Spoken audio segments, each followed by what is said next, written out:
संघर्ष झाला होता. यात काही पोलीस कर्मचारी पण जखमी असल्याची माहिती आहे. काय नक्की घटना होती सर? 11 जून तारीख जामनेर पोलीस स्टेशनमध्ये एक 6 वर्षीय मुलींचं मिसिंगचं रिपोर्ट आलं होतं. 6 वर्षीय मुलींचं रिपोर्ट झाल्यानंतर तिथं पोलीस आणि गावकरी सर्व गावाच्या आजूबाजूला सर्चिंग केलेलं आहे आणि अंदाजे त्या दिवशी 10 वाजता रात्री मुलींचं बॉडी सापडलं होतं आणि आमच्या पोलिसांचं तपासामध्ये हे निष्पन्न झालं की त्याच गावातली राहणाऱ्या एका माणसांनी त्या मुलींवरती अत्याचार केला आणि त्या मुलींना मर्डर केलं हे निष्पन्न झालं.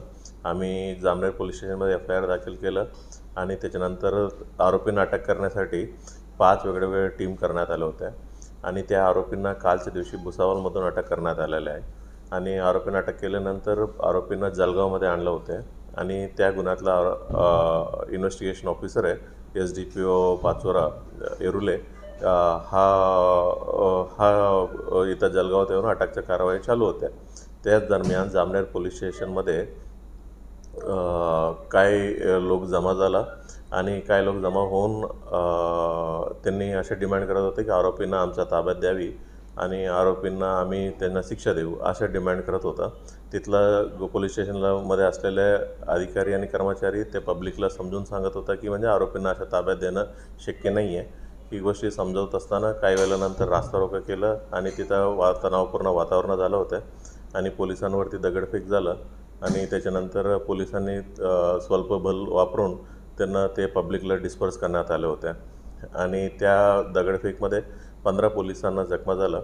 त्याच्यापैकी 6 पोलीस आताही हॉस्पिटलाइज्ड आहे आणि कोणी सिरियस नाही आहे आणि त्याच्यानंतर जामनेर पोलीस स्टेशनमध्ये काल झालेलं ही घटनांचा गुन्हा दाखल करण्यात आलेला आहे आणि 15 लोकांना अटकचं कारवाई करण्यात आलेलं आहे. सर्व बांधवांना मी हीच आवाहन करू इच्छिते. आरोपींना आम्ही अटक करण्यात आलेला आहे.